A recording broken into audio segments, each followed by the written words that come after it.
can and dump it out.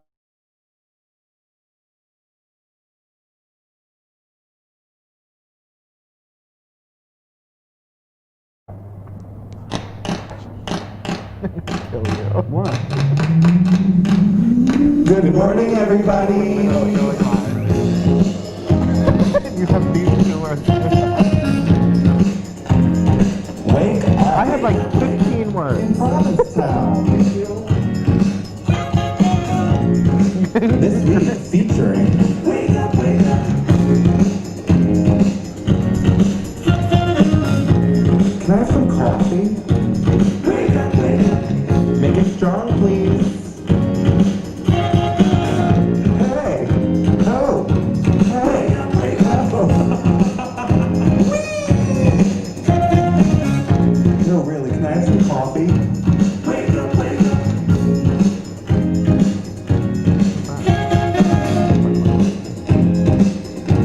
Wake up, wake up. Live here. Wake up, wake up.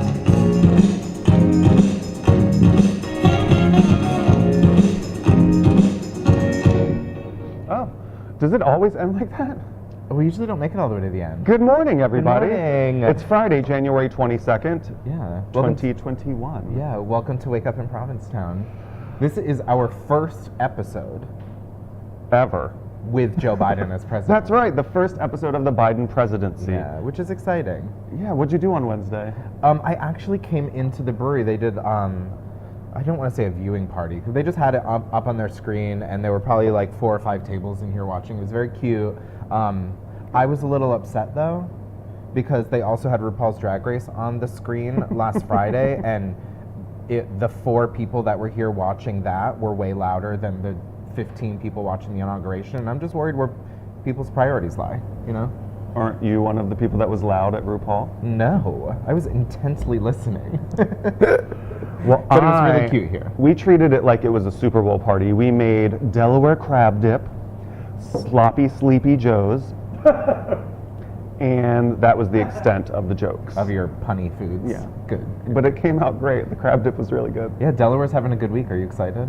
It's never been a better time to be from Delaware. But somebody did send me kind of a mean thing where they're like, all you Delaware people suddenly proud of where you're from. Was that me? Yes.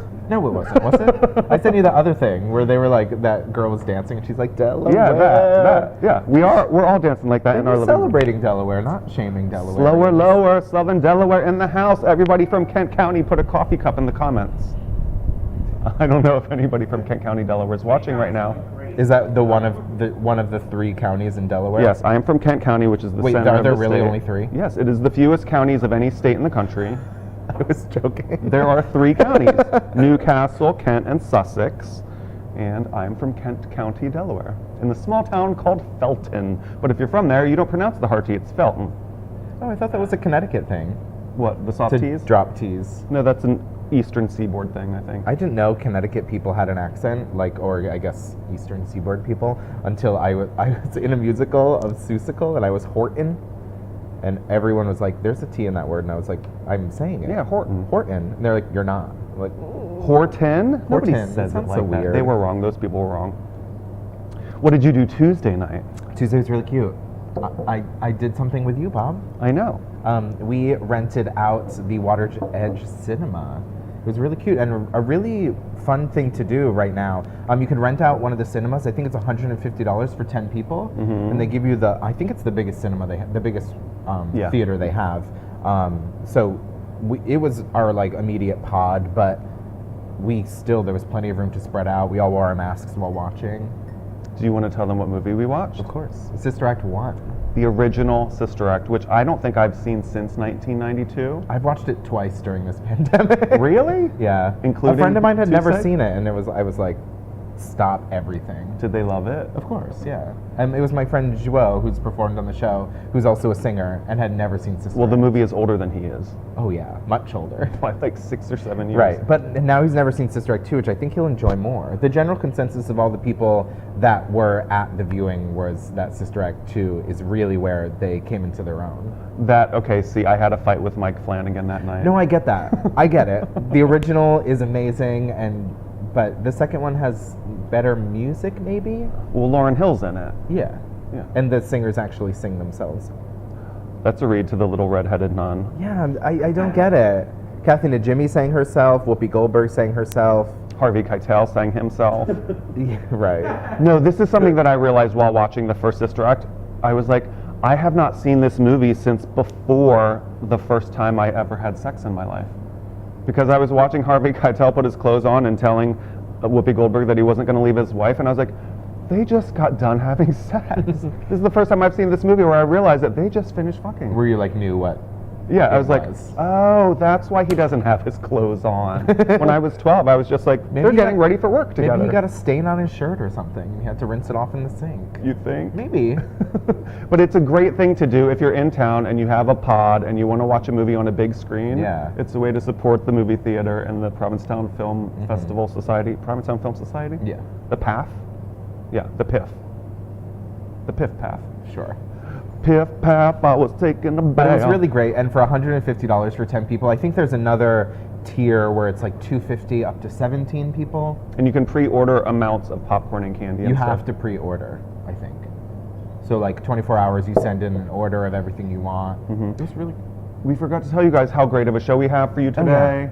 We really do. This is really, really fun. It's also a certain block of Bradford Street. Yeah. We hung out with Adam Howard at his shop. His on studio. Studio shop on Bradford. It's one of those places that I pass all the time and always am like, I have to, what's that? What's the deal there? There's the beautiful art out front, but we got to go all the way inside. It was And very watch the cool. sparks fly. And if you've ever been on Commercial Street and been like, oh, I wonder who made these beautiful metal flowers, this like fence around Local and Bubala's, these were all forged in that blacksmith shop on Bradford Street. Right. I've obviously noticed those flowers before, but one thing I love about Provincetown is like you can kind of like once you meet an artist and like get to know their work, there are certain ones that then you start seeing everywhere in Provincetown. Like we had Joshua Wilmoth featured on our show this past summer, and like you walk down Commercial Street and you see his art everywhere. I don't know I blanking on his real name, but on Facebook it's Rock Garden. What's his name? That's Frankie Rice. Frankie. Thank you. He's he does stonework all around town, and it's everywhere. And once you kind of get his style in your brain, you can really see it everywhere. Yeah. And it's kind of the same with this blacksmith shop. You start to see like the little like the flowers at Local, like you said, and you start to see them kind of everywhere. It's the same with Liz. You see her fingers everywhere. Everywhere you look in town. We have Liz Lavati coming in to talk with us later on this morning. She's right there. I'm so excited to talk to Liz. Every delicious hash in town, Liz has had a hand in. Let's talk about local news for a second because this is controversial.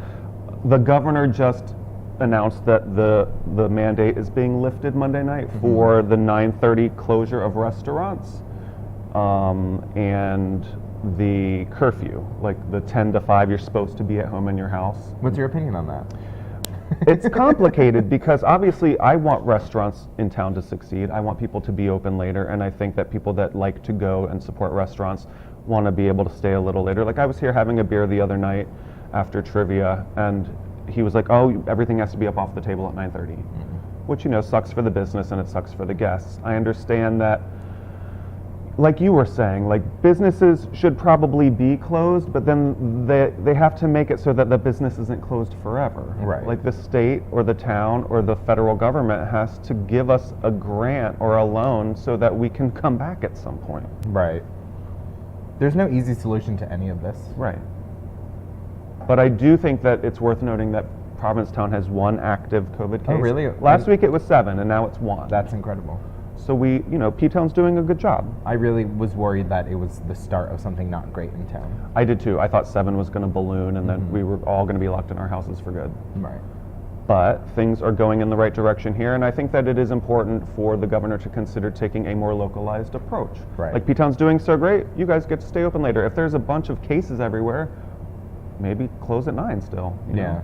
And especially like I've worked in restaurants forever, as have you. And the thing is like restaurants have always been better when it comes to sanitation than any other place you could possibly be in. And I think that was just amplified during the pandemic. Yeah. Like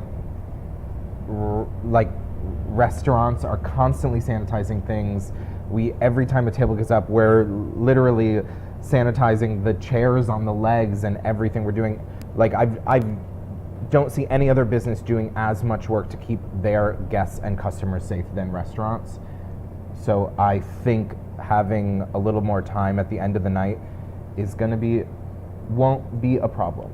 I agree. And obviously, we're in our slower season here in Provincetown, so Right. there's no fear that all of a sudden restaurants and bars are going to be back till midnight. Right. But and so I know in other places like Boston, it's different. Right. But here in town, I think the restaurants that are open are going to continue to do an amazing job keeping their guests and clientele safe, and their staff. Every restaurant worker that we know has been washing their hands for the length of 2 happy birthday songs forever. Right. We That's made that true. shit up. Right. Restaurants have been doing that forever. I know. Whenever we get really busy in season, it's like by mid-August, my hands look like they've been disconnected from my body and have been dead for like 4 months. Use some of that Just sunblock. like rotting. The sunblock. That's true. That's a great idea, Bob. What do you got for national news or international news? Something big happened this week. What? The inauguration. I refuse to say it right. The inauguration. That's How what I've we been s- saying all week. Inauguration? Yeah. Is it a y? Inauguration. Mark, correct our pronunciation. Inauguration or inauguration? But it was a fun event. Yeah. The small group of people that came together to watch it here were all enthralled, and I think there were tears all around. Also, though, not for nothing, but we do have our first openly gay transportation secretary coming up, and this is a major gig Yeah. for anybody. It's all about infrastructure, and no, it's like this is something He's that, laughing because he Googled it 2 minutes before the show. and by Googling it, I'm like, Mark, what's this person do? How, is this a big job? Cameraman / fact checker. No, but honestly, listen, we here on the Cape, we need bridges repaired. You know, things are going to get done. And I mean, how many times are you driving around the city and you dip into a hole in the road and you're like, fucking Boston? Right. And infrastructure is an incredibly important tool because obviously it's very important to the structure of our communities, but also infrastructure has been used in the past, like basically the Great Depression. Focusing on infrastructure was such a huge tool in getting us out of that, and I feel like we might, not that we're in a depression again, but who knows, but I think focusing on our infrastructure and specifically green infrastructure is going to be very important in keeping our economy alive and thriving. Exactly. And I was watching Fox News the other day, and they were saying how thousands of pipeline workers just lost their job because he canceled that pipeline. Those people will get infrastructure jobs. There's going to be Right. job creation. We're literally 2 days into this administration, and the Sean Hannity cinematic universe is already crying foul over every little thing. Cinematic universe, you bitch. Listen, and plus, when weed is legalized across the land, there's going to be a new pipeline industry. Right. But I mean, that's the thing. I feel like we have to shift jobs from things like oil and coal and shift them to hydro and solar and wind. And I feel like there should, as people are planning moving forward, we should focus on putting those jobs where jobs have been lost. Absolutely. And which was Hillary Clinton's plan in 2016, but that soundbite got shortened to we're going to close the coal mines. Right. There's more to talk about at the inauguration. I can't believe you just flipped right through that. Well, I wanted to talk about this guy. Yeah, there's time. I mean, in relation to that, we also have Dr. Rachel Levine, Yes. who was Pennsylvania Health Secretary, who just got nominated to be Assistant Secretary of Health for the Department of Health and Human Services, which is super exciting. Yeah, she's the first trans person in the country to hold such a high office, which is extra exciting. Congratulations, Dr. Levine. And congratulations to the state of Pennsylvania. We have a lot of friends there. We do. Thank you, Pennsylvania. Yeah. But what did you think of the fashion at the inauguration? I know that's like the Flawless. last thing we should be talking about. It's but not like, the let's last. take a minute. No, it was beautiful, and it seemed very coordinated. I know, they were like gem tones, fine, gem tones. Yeah. I loved Michelle Obama's look. Yeah. Whoever blew out her hair. Presidential Medal of Honor. Who was your favorite? Kamala. Yeah. Christopher John Rogers dressed her, who is I don't want to say up and coming designer, because he won the CFDA Fashion Award for Emerging Designer in 2019 and has since just skyrocketed. So to still call him emerging seems kind of foolish. He dressed Kamala. I think he's dressed Michelle. Yep, but he's also dressed like Lil Nas X, Zendaya, Tessa Thompson, my girl AOC, and his clothes are really incredible. They're very like celebratory and bright, and they're always a statement. And I feel like he's doing a really good job really choosing the people who he wants to be wearing his clothes. Oh, can we talk for a second too about how, now that she's vice president, you guys, we got to learn how to say her name right. Did I say it wrong? You said it right. Okay, But thank God. all week long, people because I have been always saying say it wrong. You do? And I always get corrected, but I'm hoping it's sticking. Just say comma, like the punctuation Kamala. mark that we all How do learned people when say we it were wrong? 6 years old. People say Kamala. Kamala. It's not Kamala, it's Kamala. Kamala. Kamala. Kamala. I got it. It helps if you sound Kamala, if you sound angry a little. Right. But be happy. Sound angry, but be happy. Mm-hmm. You can do that. The poet laureate was also incredible. That was amazing. Yeah, Amanda Gorman, she did a really incredible job. Also looked amazing. I hate that I keep saying that, but I think obviously what stole the show and the fashion of the moment was my guy Bernie Sanders. He definitely stole the day. He's still stealing the day. Yeah. I keep thinking like I always joke that there's like a meme cycle, like of how a meme starts, what it then slowly becomes, and then what it gets turned into. And I always say like when businesses start using memes to advertise is when it's over, but it keeps going. That's the fastest anything has gone through the meme cycle ever. What was your favorite one? Does Jonathan have it? I love the one. Which one do you have? Oh, the one. Oh yeah. Our friends at Townie Bagels made us this one, which is us, and over here on top is Yeah, you have to actually look. Lil Bernie. Because he sent me that, and I was like, oh, it's just a screenshot Yeah, of me us too. on set, and then you look, and there's Bernie Sanders on my shoulder. So cute. My favorite one, of course, was Bernie in the big blue chair in front of Town Hall. You saw him under the TikTok, right? Yes, I did see That him one under was the good. TikTok. Yeah, that was niche. Trevor would have called that one niche. Like people in Provincetown would get that reference. I mean, but we also have to remember that the Provincetown community extends to the entire world. So I know. I've seen it on my friends in LA have posted it. My Canadian friends have posted it. People love Provincetown all over the world. Has he said anything about it? This is the moment where I was like, okay, it has to be over now because Bernie has spoken. Who was it? Gail asked him. He's like, she was like, so a lot of people have been focusing on what you've been wearing. Do you want to say anything about your thought process or blah blah blah? He literally like looks at the camera for like 2 seconds and he goes, we have to immediately get funding into the hands of people. We're in the middle of a global pandemic and they need our support. And I was like, yes. Very good. So that's what he said. That he's spoken. He's right. Yeah. Thank you, Bernie. So that's kind of in the same spirit why I was like, should we be talking about fashion?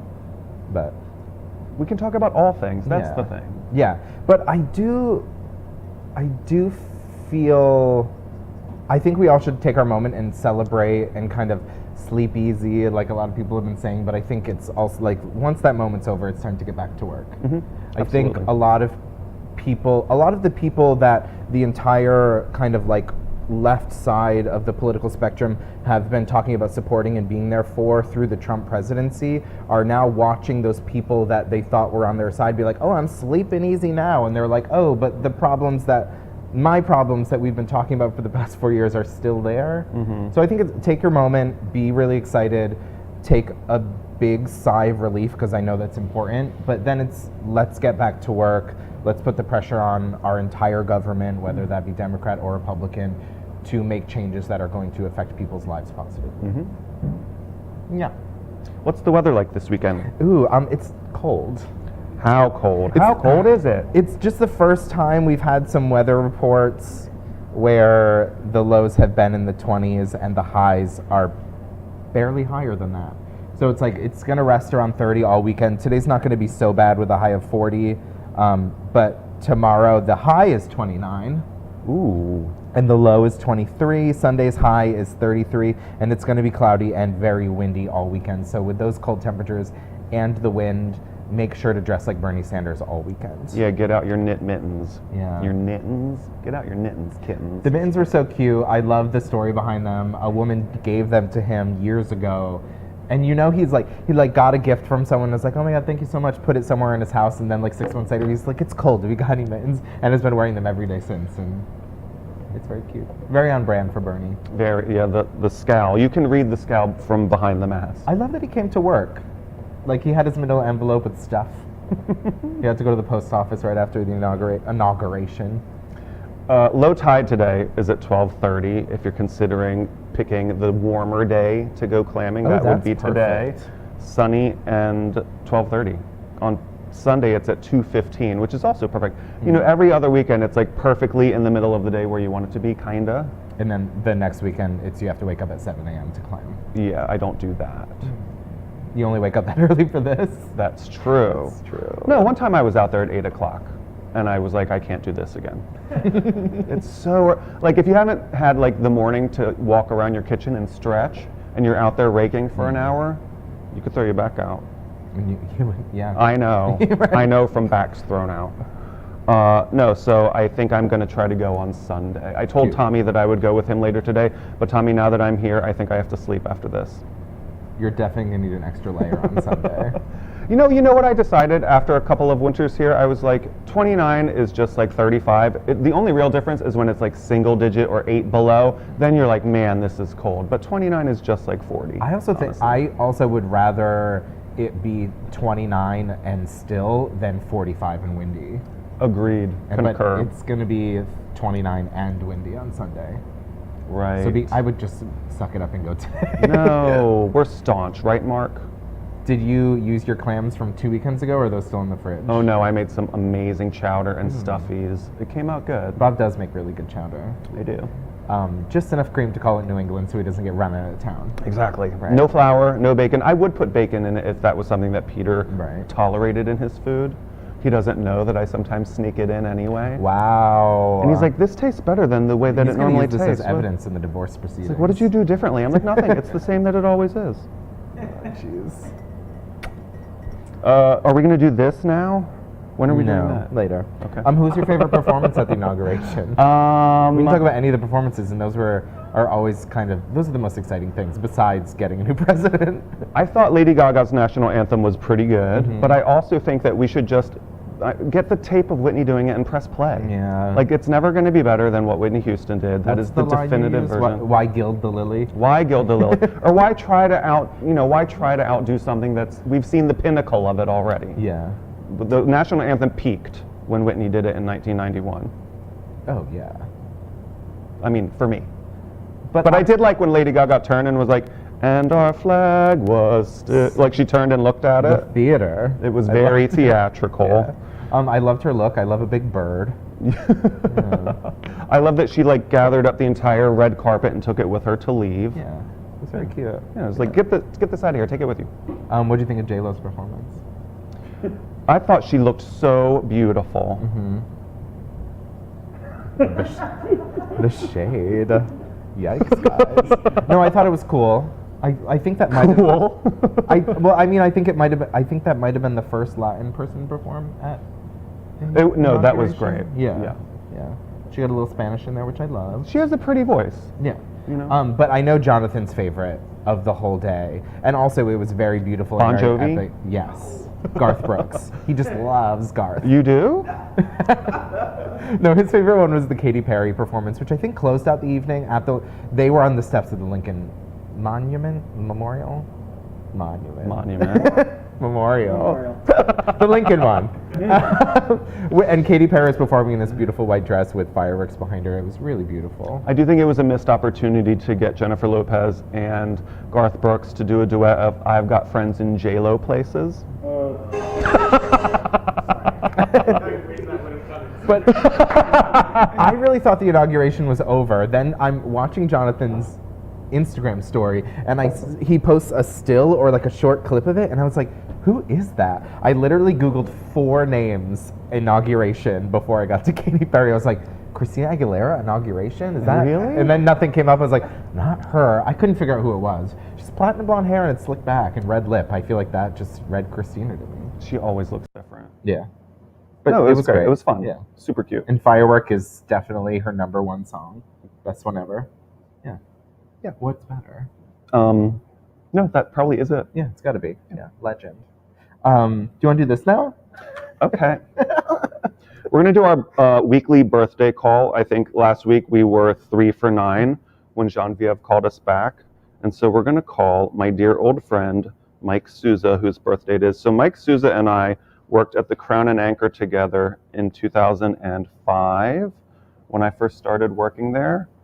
And he had already worked there for a few years. He now lives back in Boston, where he is a substance abuse counselor after feeding people too many drinks for 20 years, which is a really nice career move, don't you think? I had a good friend who I used to bartend with. He bartended 5 nights a week and then volunteered at an alcohol abuse center on the 6th day, and he said it was like penance for doing the rest of it. I think that's how It was Mikey like good looks at it. balance.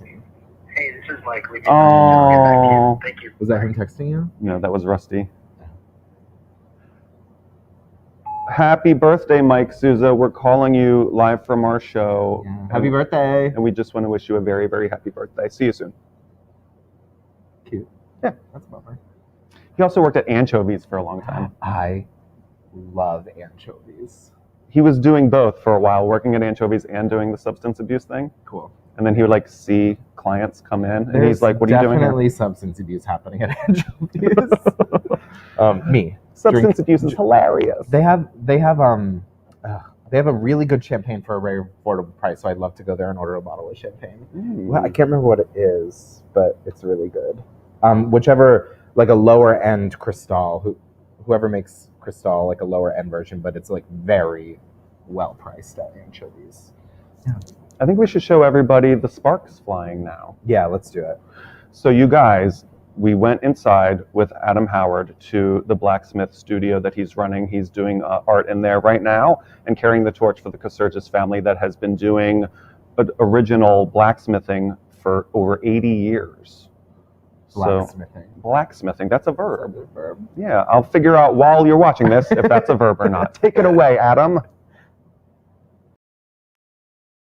Good morning, everybody. We are in front of the Casurgis family blacksmith studio with Adam Howard, one of the new stewards and blacksmiths here who moved back to town in February to help run this business with the family, right? Right.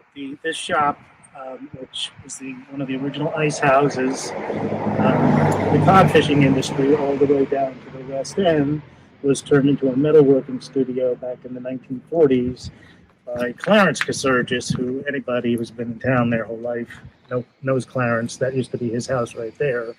And his wife Tilly used to run Tilly's Summer Cottages, Efficiencies, which were next door. Mm-hmm.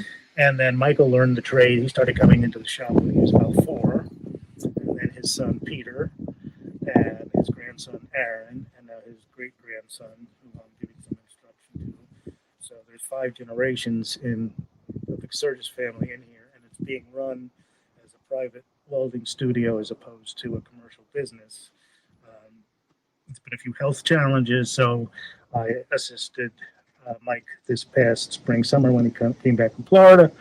And so when he comes back, hopefully he'll be in physical health enough to come to the shop every day. And if not, I'll be here doing stuff. So, and I can do anything from keeping your kitchen knives sharp to making a 40-foot anchor. I mean, that's what we do here. So their emphasis in the family was mostly welding and machining, and mine is in forging, which is the actual hammering of the metal and shaping, which you guys are going to get a chance to do. The first rules before we go into the shop is that everything is considered either hot, sharp, and definitely dirty. Okay. So we never want to touch anything without testing it out with the back of our hands to see if there's any heat in it, because you can grab something, just because something's black doesn't mean it's still not 700-800 degrees. The metal that we're going to be working is going to be somewhere around 1900 degrees. Okay. So, matter of fact, one year for Carnival, they took a flatbed and took the Tin Men, won first prize in Carnival. And I want to see if we can do it again this year, and do a whole float. Over the rainbow. Yeah, you got to. Yeah. How do you look in Gingham?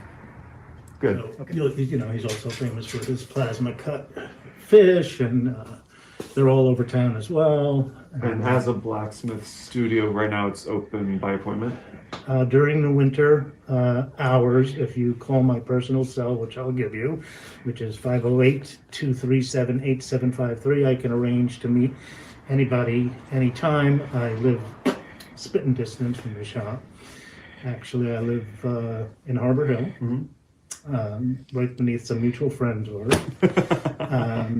So I think you know them, and I'm the boy next door. How could I ignore them?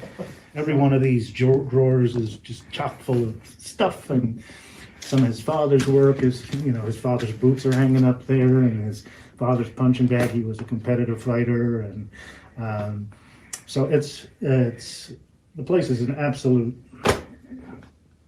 museum. The 5 generations of the Provincetown family, and now, even if it doesn't always stay in the same family, it should be preserved as what it is, which is fantastic. Let's hope so. We have to make the distinction between blacksmith work, where something is actually forged by hand with a hammer and an anvil, as opposed to cast iron, which is poured into the shoemaker's last for making shoes. Cast iron, which is poured into a mold, as opposed to one that has been blacksmithed, where you can see the actual weld that the blacksmith made for the anvil, stake anvil for making the shoe. How long have you been a blacksmith? 40 years. Just starting to get the hang of it. So here's like a primitive chopping knife made from an big old rasp. So you can still see the teeth marks in it in the light. And then, as opposed to a forged knife that I made, it was the same style, but this was all hammered out by hand. So the only grinding involved is in the finish work. But most of the work that was, and some of these are old shipwrights tools. This is an ice saw, and they used to cut ice out of Claps Pond. So a lot of the work that was done here was machining, you name it, rolling, gutter work. Clarence was an underwater welder in the Navy, so he managed to he and Mike did a hell of a lot of work for the fishing fleet. And when that industry kind of died out, then got more into the artistic end of it. But they were literally down building the pumps for pumping fish out of the bottom of boats and bailing stuff out. So a lot of heavy duty industrial machining and cylinders, pumps, motors. There's nothing that Clarence couldn't fix. Flower fences on Commercial Street. Some of them, Clarence did, I think, the gate that's in front of Botanica, which used to be a jewelry store, has a big iron gate in front of it now, and it got robbed. So I think he made the fence for that. So I would say about in the 40s. Oh wow! Going back to the 40s. So from the 40s, 60 years plus 20, so 80 years worth of work in town. That's a lot. And the average heat when I'm working, each trip from the forge to the anvil is referred to as a heat. Mm-hmm. So in any given heat, I try to get in about 100 hammer blows. So if it takes me 10 heats to do a job, that's 10 times 100, which is 1,000. And if I have to make 10 of them in a day, that's 10,000 hammer blows in the course of the day. Hence, why I live in an ADA apartment. This is like akin to the bartender shake. Yeah. You think you shake 10,000 times a day? Probably. Yeah. So no, it does take its toll, and it is demanding. It is physical, and that's why I'd love to find somebody that I can teach, who's interested in the work. So we're going to get this ready, and then we're going to let you guys just take a look at what the hot metal looks like, and then we'll let you just strike it for having the experience of doing it. Roll over a minute. It's hot. So we're burning coal. Most blacksmiths today have switched over to natural gas or liquid propane. So this is not or charcoal. This is kind of old school. This is the blacksmith's coal. which will add it to the fire. And air is being blown up through the bottom of the fire to raise the temperature. So we eat a lot of fuel.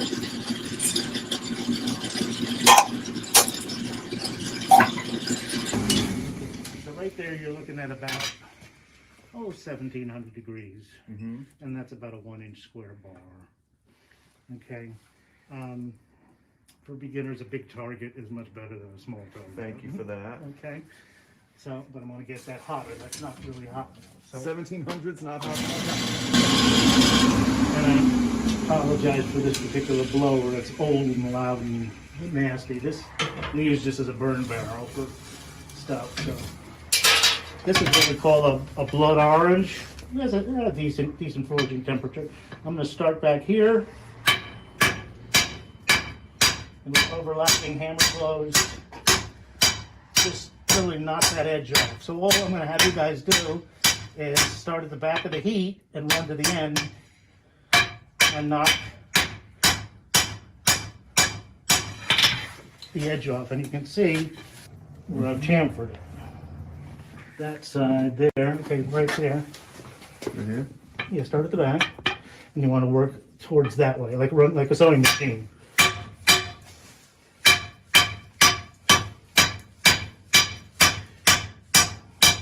Keep going.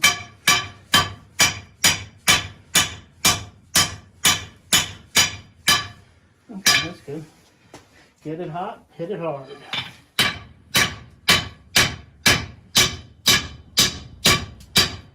Congratulations. You did it!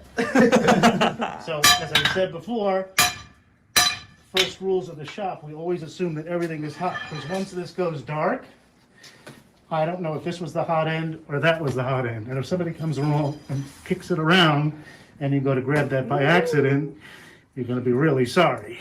So I just check it for heat, and then when the work is complete,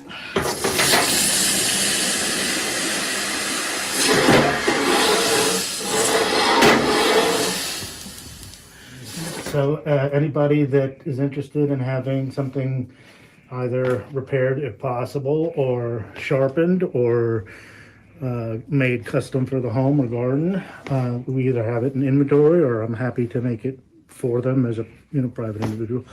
And anybody wants to come in and see the work being done, that's why I'm interested in getting the outside station done, because there's just stuff in here that it's just.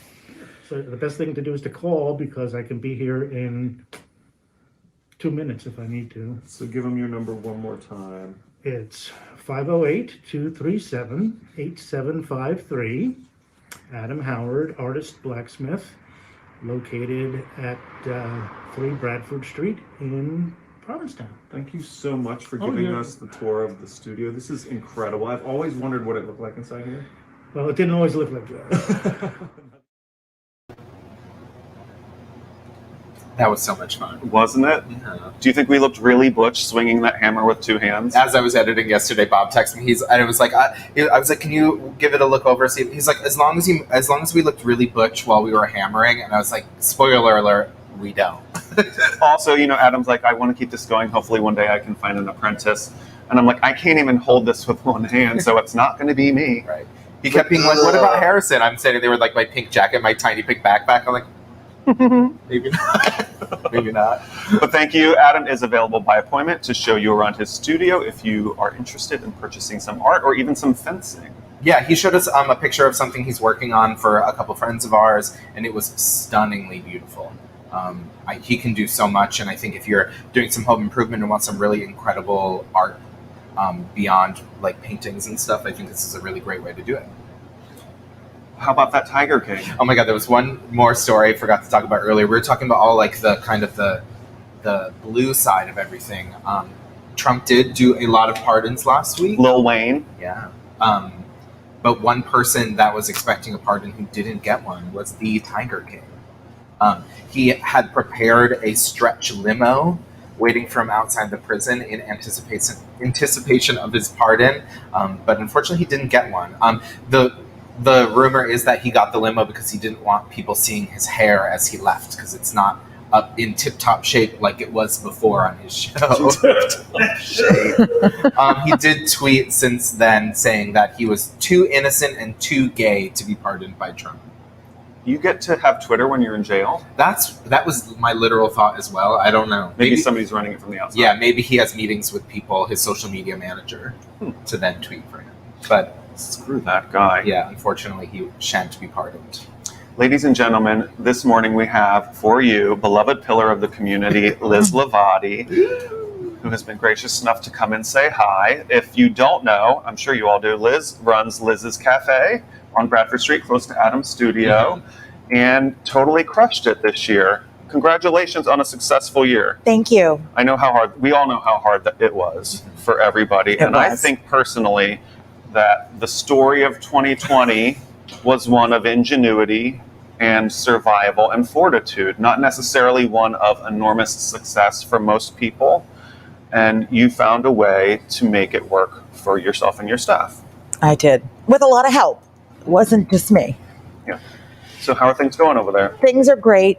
They're really great. I feel really lucky that we've been able to maintain a nice, steady business, keep everyone employed, still provide great food, great atmosphere. I'm really lucky. Those igloos are amazing.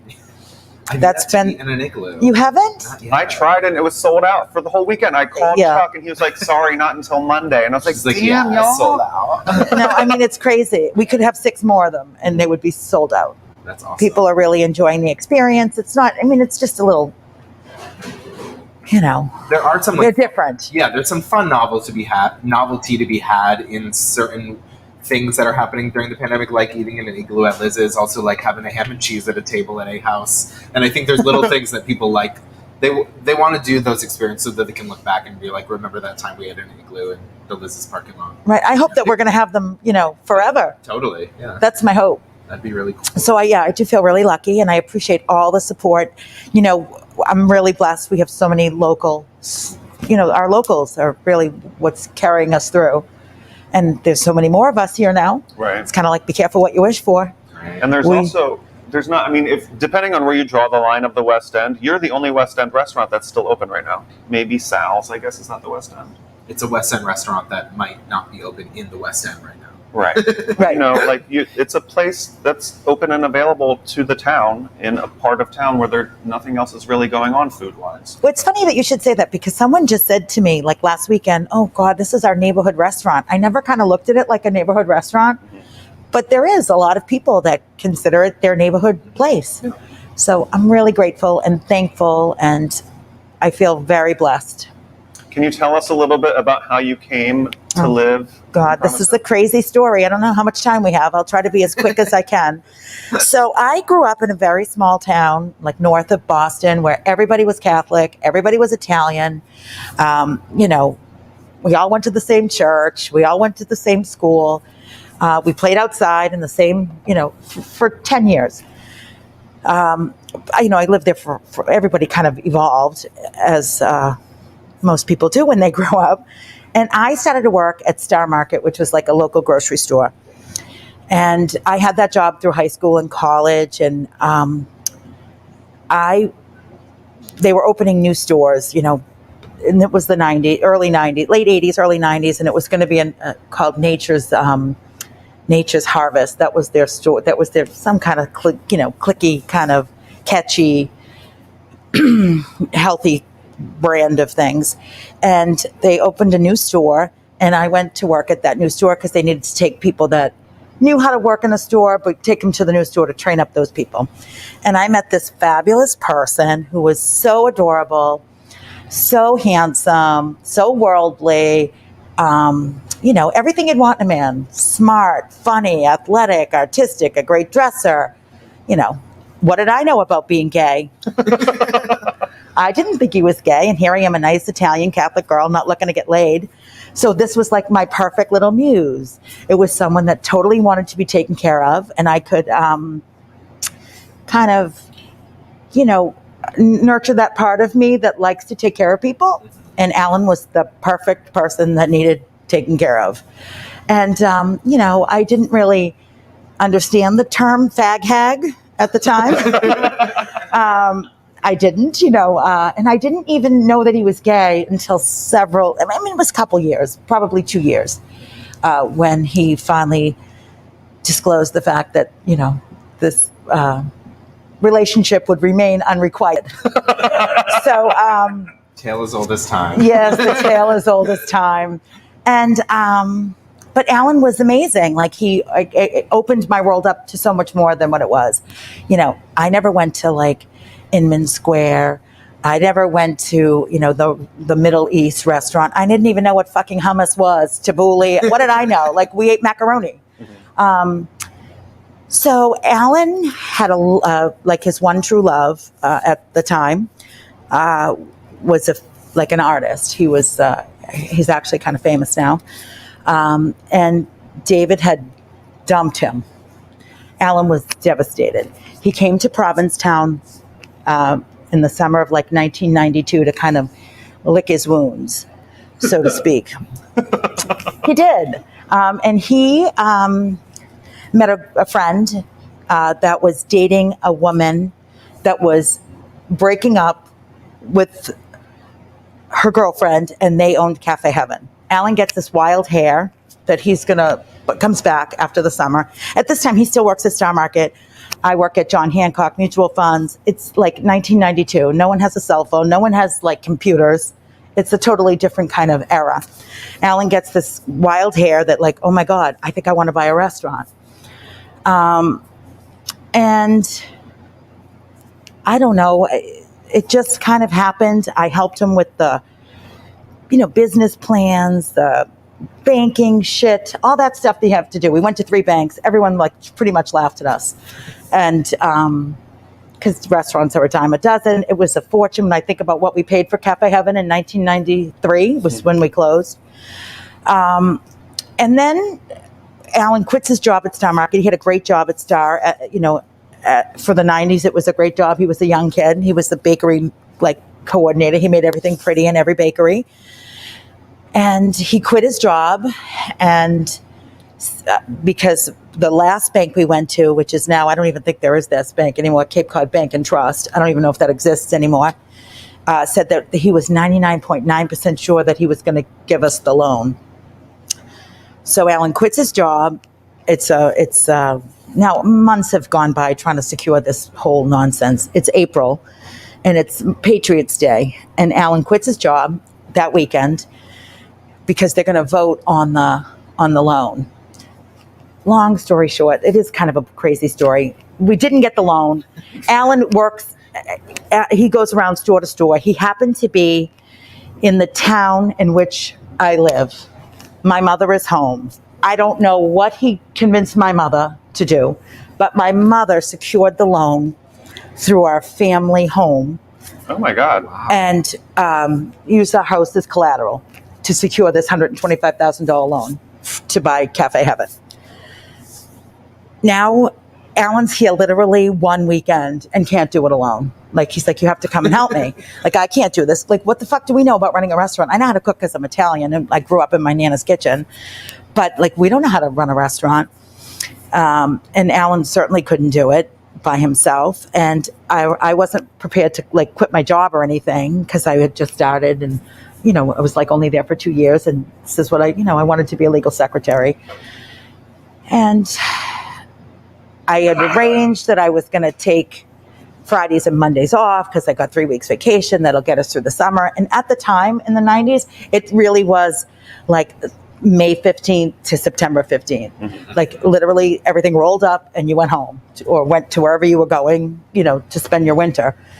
And I was here probably 3 weeks, and I'm like, oh my God, this is so much fun. I love this. So I quit my job, and the rest is kind of history. And it's a funny story. I always say, oh God, I chased a gay man to Provincetown and never left. When people say, how did you get here? That is how I got here. I chased a gay man here and never left. And I love it. Yes, and I am. I'm so thrilled to be here. I raised a nice a beautiful family here, and really blessed to live in this fabulous community. So it's, I probably, because it's live and I'm a little nervous, it's not as funny as it usually is when I tell that story. But yeah, that's how I ended up here. Alan Cullinane, Big Gay Al, as we used to call him. I did promise some people that I was going to try to see if you remembered the first time I met you. Let me know if this rings a bell. So it was the winter of 2011. I was working on a TV show that we were trying to shoot in town, and they tasked me with asking local businesses for gift cards so that we could do a fundraiser. And I went into Angel Foods, and I went up to the counter, and I was like, "Hi, my name's Bob.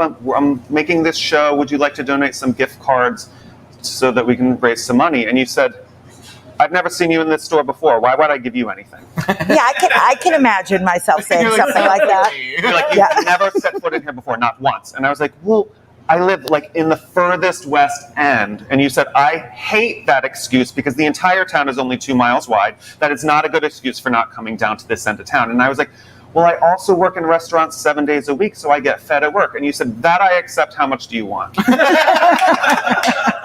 I like started to sweat. I was like, "She's going to kick me out of here." Yes, I probably was a little, it does ring a bell to me. And I do use that. It's amazing to me that people that come in and they want like a gift certificate and they want you to donate to something. I'm like, and I've never even seen you before. Not that, I am totally community minded. I donate to whatever, but 2011 was a hard year for me. I had a very hard, 10 years. But you did it. You still did it. That was the moral of the story. Yes. You were like, "You know what? Here." Yes. Being community minded goes both ways, and supporting local business in the community is also, they need to be community minded as well. Yeah. Absolutely. Yeah, I like to remind people, that sometimes it's nice to show a little face, not just when you want something. Absolutely. I'm such a creature of habit, so I go to 3 places. Liz's is one of them. It's my go-to breakfast spot in the winter. But I remind myself. Well, it's the only go-to breakfast spot. There's nothing else open. It's true. I don't even have to think of anywhere else. But the thing is I have to remind myself. I'm like, there's a lot of places open this winter, and I try to go to each one of them. Well, thank you. I appreciate it. I feel really lucky. I have wonderful support in the East End at Angel Foods. I feel really lucky. Lucky.